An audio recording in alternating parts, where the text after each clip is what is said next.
მოგესალმებით ძვირფასო მაყურებლებო, ჩვენ ვაგრძელებთ საინტერესო საუბრებს, საინტერესო თემებზე. დღეს ჩვენი სტუმარია ბატონი გიორგი ბახტურიძე, ჯანდაცვის მსოფლიო ორგანიზაციის ექსპერტი. დიდი მადლობა მოგზაინსახტულის ბატონო გიორგი.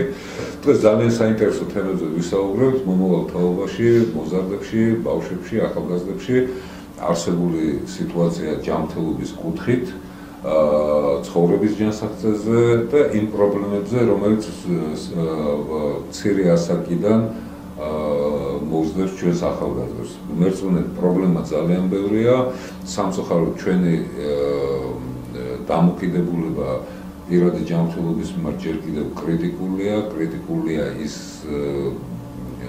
მექანიზმები, რომელიც სახელმწიფოში მოქმედებს ამ კუთხით, ბავშვთა და მოზარდთა ჯანმრთელობის ხელშეწყობის კუთხით და ასე შემდეგ. ამაზე უფრო სულად ბატონი გიორგი ისაუბრებს და გთხოვთ დავიწყოთ თავიდან. პატარა ასაკის ბავშვიდან. ფაქტიურად ბავშვის კვებითი ქცევა იწყება უკვე სამშობიარო სახლებიდან, ხო? სადაც წესით უნდა დაიწყოს ბავშვის ზუზუთი, ანუ ბუნებრივად კვების პროცესი. ხშირია შემთხვევები, როდესაც თვითონ დედები არ აქცევენ ამას ყურადღებას ან არ სურთ რაღაც თავიანთი კონკრეტული მოსაზრებებიდან გამომდინარე, რომ ბავშვი ფაქტიურად უზრუნველყონ იმ საჭირო აუცილებელი ნივთიერებებით, რაც დედის რძეშია. ეს არის უნიკალური ზუსტად იმ კონკრეტულ ბავშვზე მორგებული ნივთიერებების მთელი სპექტრი.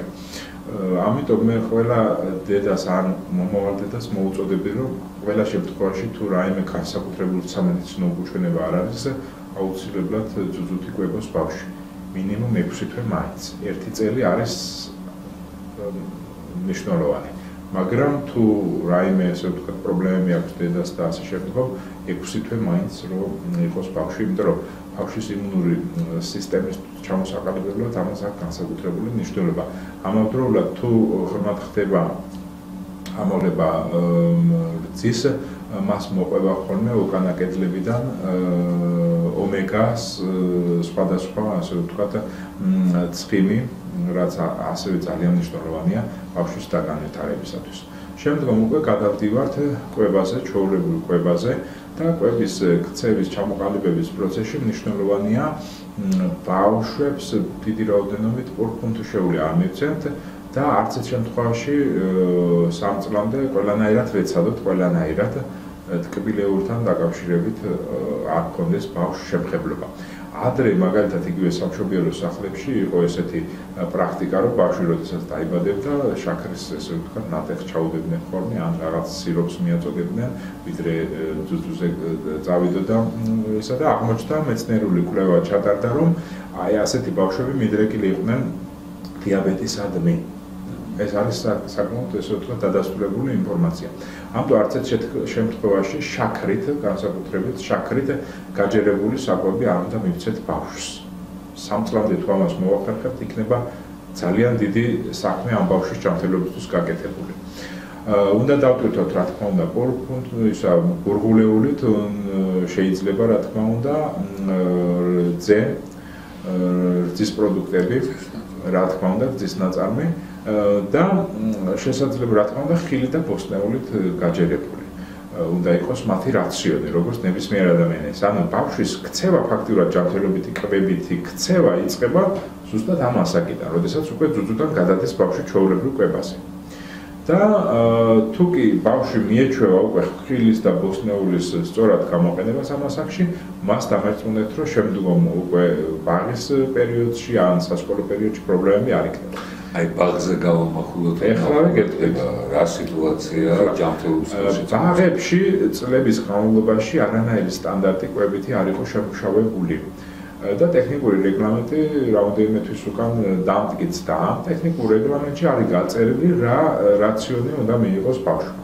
თუმცა ეს რაციონი რას ეყრდნობა, რომელიც სამეცნიერო კვლევებს თუ პრაქტიკას არ არის მაინდამაინც და თქვენ როგორც სპეციალისტები არ ვიღებთ მონაწილეობას. არა, არავის ჩვენთვის არ უთხოვია ამ პროცესში ჩართვა სამწუხაროდ. და მინდა გითხრათ, ერთ-ერთი ბავშვი მყავს ბაღის ასაკის და ვაკვირდები ყოველდღიურად მენიუს, როცა შევდივარ ბაღში და ესე არის ყველა სტანდარტიზირებული მენიუები არსებობს. არის ძირითადად ესე რომ ვთქვათ ტკბილი ჩაი, ტკბილი, ესე ვთქვათ, შაქრით გაჯერებული, ფაქტურად კაკაო პურფუნთუშეული არის დიდი რაოდენობით სამწუხაროდ ამ რაციონში. და რა თქმა უნდა, სხვადასხვა ვაშლი და ბოსტნეულიც არის ჩართული, რა თქმა უნდა, და ეს მნიშვნელოვანია და კარგია, მაგრამ წილი ამათი არის საკმაოდ მცირე. როდესაც ბოლო სამეცნიერო კვლევებით და ჯანდაცვის ორგანიზაციის რეკომენდაციით ყველაზე დიდი რაოდენობით ადამიანმა, მათ შორის ბავშვებმა, უნდა მიირთვან ბოსტნეული და ხილი. შემდგომ მოდის ბურღულეული და შემდგომ უკვე სხვა სახის ესე ვთქვათ პროდუქტები, თევზი, თეთრი ხორცი და რა მიზეზი ამისა, რომ არ ითვალისწინებენ? მიზეზი მე მგონი არის ძირითადად ის, რომ ბავშვები უკვე ასე თუ ისე მიჩვეული არიან ამ ზუსტად ტკბილეულით გაჯერებულ რაციონს და მათი უმრავლესობა მე აღარ მიირთმევს ხოლმე როგორც წესი.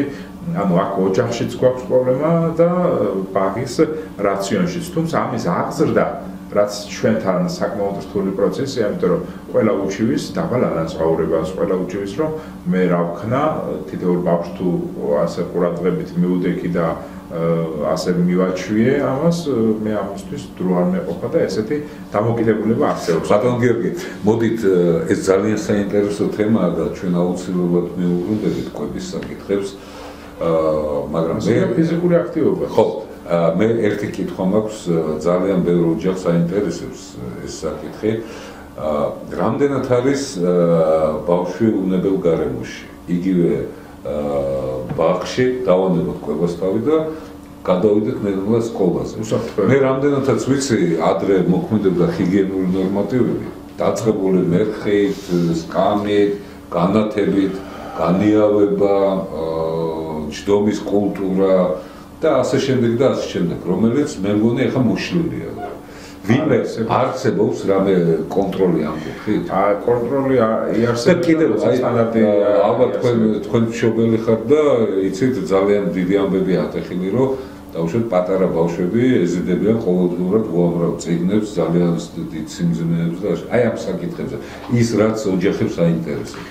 ეს არის სასიცოცხლო მნიშვნელობის საკითხი, აბსოლუტურად სანიტარო-ჰიგიენური ნორმიდან დაწყებული, აი კვების ზუსტად ბლოკები, როგორ არის ორგანიზებული განსაკუთრებით სკოლებში, ეს არის პირდაპირ მინდა ვთქვა, რომ რეალურად გენოციდი ჩვენი ახალგაზრდა თაობების. რაც არის დღეს ჩვენს სკოლებში, რა გარემოც აქვს ამ ბავშვებს, სანიტარო-ჰიგიენური კი არა, უბრალოდ წყალი არ მოდის ხოლმე ჩვენი სკოლების უმრავლესობაში. ნახეთ შიდა გარემო როგორ არის, კედლები, ოთახები ორგანიზებული მერხებზე, რო არაფერი ვთქვათ, მერხი, ალბათ 1-20 ჩვენი ხნის მერხები დგას დღესაც კი სკოლებში სამწუხაროდ. და არანაირ სტანდარტზე საუბარი არაა. ჩვენ მე რამდენადაც ვიცი, ბოდიში საღებავიც კი გარკვეულად უნდა იყოს შერწყმული, ხო?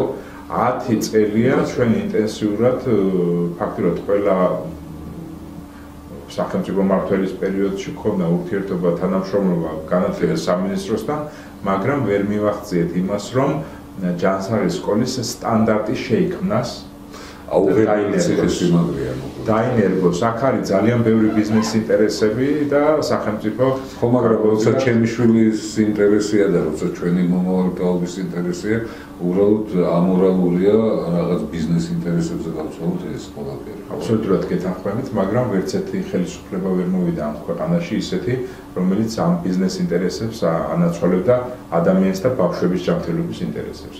ჯერ ასეთი ხელისუფლება ჩვენ ხა პოლიტიკურ დისკუსიაში გადავდივართ, მაგრამ მე იძულებული ვარ ამ ეს განცხადება ყველგან ვაკეთებ და ეხლაც გავაკეთო, რომ აქ ამოსავალი წერტილი ბოლო დაახლოებით ალბათ 20 წელია, რაც დამოუკიდებელი ქვეყანაა, ვართ მხოლოდ კონკრეტული ადამიანის ბიზნეს ინტერესებზე არის მორგებული ყველა გადაწყვეტილება და არა ვთქვათ ჩვენი მომავალი თაობა როგორ გარემოში ცხოვრობს და იცხოვრებს სამომავლოდ. და ბატონ გიორგია, ჯანდაცვის ორგანიზაციას ექნება ალბათ შემუშავებული შესაბამის სტანდარტები. წარდგენილია თქვენ სახელმწიფოსთვის სტანდარტებიც არსებობს, რეკომენდაციებიც არსებობს, წარგვიდგენია კიდევაც სამომავლოდ დარჩა ფურცელზე.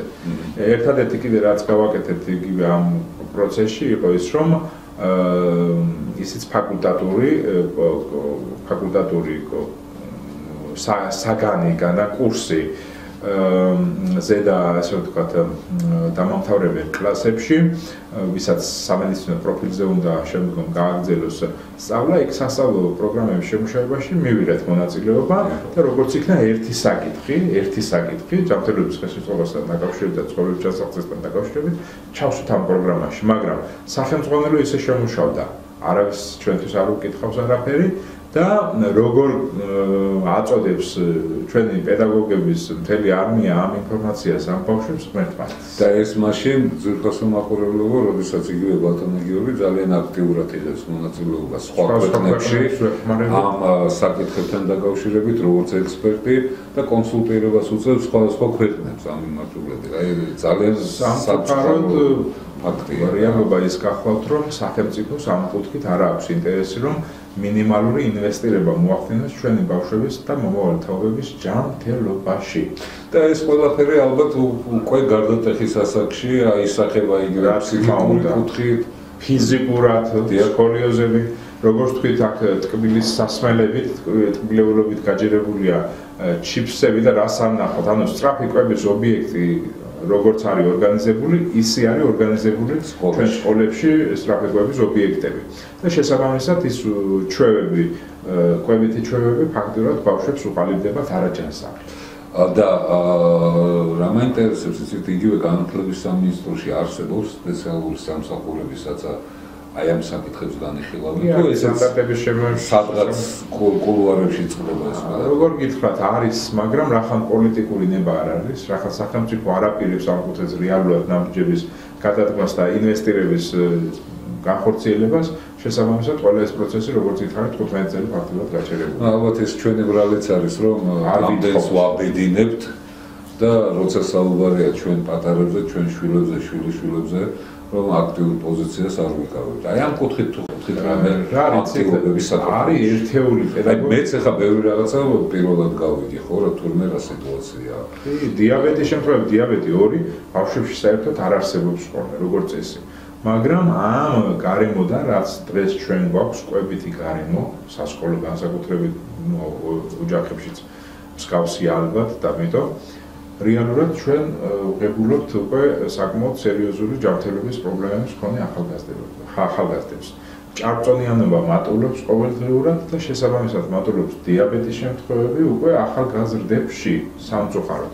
და არაფერს ვამბობ უკვე ფიზიკურ თქვათ აღნაგობაზე, სკოლიოზებზე, დაავადებათა გაახალგაზრდობა, რაზეც სპეციალისტები საუბრობენ, ერთ-ერთი უმთავრესი მიზეზი ის არის, რომ ალბათ თავიდანვე არასწორად აბსოლუტურად მე ხო გითხრათ რა ყველა ნებისმიერ ჩვენს გადადგმულ უარყოფით ნაბიჯს იმ წუთში თუ არა ისერად თუ არა რამოდენიმე ხნის შემდგომ აუცილებლად აქვს უარყოფითი გავლენა ბავშვის ჯანმრთელობაზე, როგორც თქვით, ტკბილი სასმელით იწყებ თქვა დაბადების დღეებიდანვე ის ბავშვი უკვე გარანტირებულად დიაბეტისკენ არ მიიღება. აი იცით, მე მაინც საზოგადოებას მეუბრუნდები, საზოგადოებამ უნდა გამოხოს ის პრიორიტეტები, სადაც მის სიტყვა უნდა იყოს აქტიური. და არ უნდა წავიდეს არანაირ კომპრომისზე. შეიძლება კომპრომისი. ეხლა ვიღაცა 1-2 ადამიანი მდიდდება ჩვენი შვილების ხარზე, ეს რა თქმა უნდა დამშაული. უამრავი შემთხვევაა იგივე კვებითი მოწამვლის სკოლებში. იმიტომ რომ სანიტარ-ჰიგიენური ნორმები არ იცვლება.